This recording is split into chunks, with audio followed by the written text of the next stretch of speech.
Dans toutes les périodes de l'histoire de l'humanité, vraisemblablement depuis au moins Sumer, il y a eu un ou plusieurs gendarmes, qu'on le veuille ou pas. C'est extrêmement triste. Alors peut-être qu'il vaut mieux qu'il y en ait plusieurs.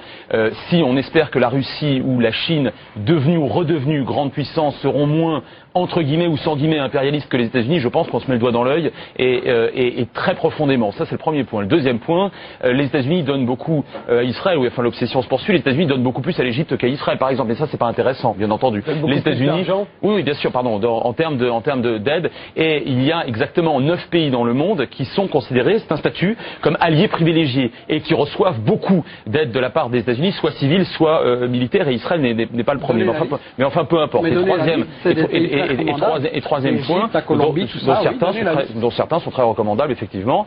Et puis le troisième point, c'est que il me semble que les États-Unis ne sont en faillite que pour ceux qui veulent bien le croire, parce qu'en tout cas, ce que je vois, c'est que les Chinois et les Saoudiens, par exemple, à coût de 1000 milliards pour les Chinois et 900 milliards de bons du Trésor américain pour les Saoudiens, continuent manifestement à faire confiance dans l'économie américaine. Et j'ajoute un dernier point, si vous le permettez. Ces dernières années, le déficit de 400 à 500 milliards accusé par l'économie américaine, finalement, a été assez largement épongé par nous tous. Parce que les Américains ont laissé très intelligemment baisser le dollar, et par conséquent, au bout de 5 ou 10 ans, ils remboursent en monnaie de singe. Donc, non, c'est pas vrai. L'économie américaine n'est en faillite que pour ceux qui le souhaitent ou qui l'espèrent. Je pense que c'est beaucoup plus compliqué que ça. Une dernière question, avant qu'on puisse conclure. L'Irak, que va-t-il advenir de l'Irak une fois que les Américains seront partis? Ils ont annoncé leur départ pendant 3 ans. Déjà, George Bush l'avait annoncé. Robert Baer, l'Irak, qu'est-ce que ça deviendra? Soit la partition du pays, ou une guerre civile, les chiites, les kurdes et les sunnites. Soit une guerre civile. Soit devenir une puissance dans l'orbite de l'Iran aussi. L'Irak est fini. De toute façon, ça faut. Moi, j'ai un ami attaché culturel, qui était attaché culturel à Bagdad quand j'y étais, qui m'a dit, là, au téléphone tout à l'heure, que des amis bagdadis lui disaient que depuis que la puissance américaine était moins présente à Bagdad, eh bien, les communautés chiites et sunnites étaient plus proches, faisaient la fête ensemble, et il y avait moins de tensions entre elles. Alors. Henri Laurence, sur ce sujet. De toute façon, il y a une telle dimension d'imprévisibilité. D'un côté, on peut considérer que la baisse de la violence en Irak est due au fait que la politique américaine est en train de l'emporter, et ça a des aspects tout à fait vrais. De l'autre côté, de cette indépendance kurde. Michel Collomb, sur l'Irak elle-même. Écoutez, quand je suis allé au moment où Bush a commencé à menacer l'Irak en 2002, j'ai présidé une mission internationale qui a séjourné en Irak pendant 2 semaines. Tout le monde sentait que la guerre allait arriver.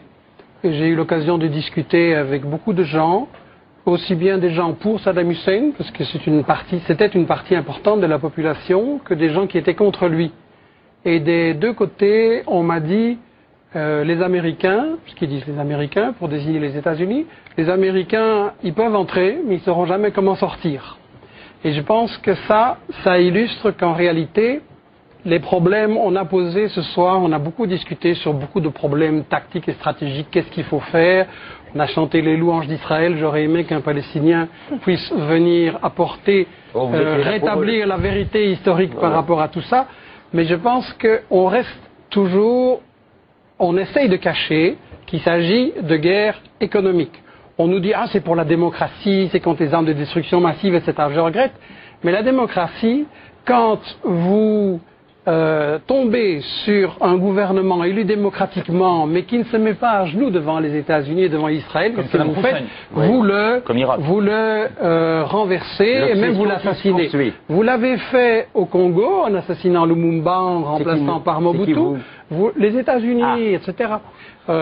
Vous l'avez fait au Chili, en volant le cuivre, en assassinant Allende, en le remplaçant par Pinochet. Les États-Unis ont placé les États-Unis. C'est qui vous? Mais on n'est pas américain. Mais c'est qui vous? Écoutez, on n'est pas au commissariat. Je n'ai pas à répondre vos questions. Non, mais c'est pour comprendre. Je m'adresse aux spectateurs. Vous défendez les États-Unis, je les critique. Chaque fois que je parle, vous m'interrompez. Ça vous gêne que je m'exprime ici? Pas du tout, ça m'amuse. Michel Collomb, ça m'amuse. S'il vous plaît, de ne pas m'interrompre. Vous êtes un exemple emblématique de l'obsession anti-israélienne et anti-américaine. Vous êtes un exemple emblématique du racisme d'Israël. Non plus. Et non, voilà, avec ça, on n'en sort pas. Je suis d'accord avec le racisme d'Israël, mais je suis pas d'accord avec la politique israélienne, ça c'est sûr. C'est une tactique classique de débat télévisé.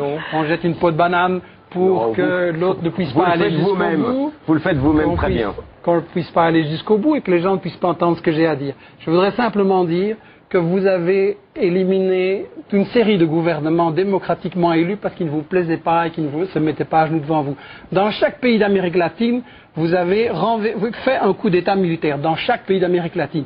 Et au Moyen-Orient, excusez-moi, mais vos modèles, c'est l'Arabie Saoudite, le Koweït et des régimes pareils. Parlons-en alors de votre obsession de la démocratie. Robert Baird, je pense simplement en matière de conclusion que si on cesse d'intervenir en tant que grande puissance en disant le pétrole est à nous, le Moyen-Orient c'est à nous à décider ce qui s'y passe, les problèmes pourront progressivement se résoudre.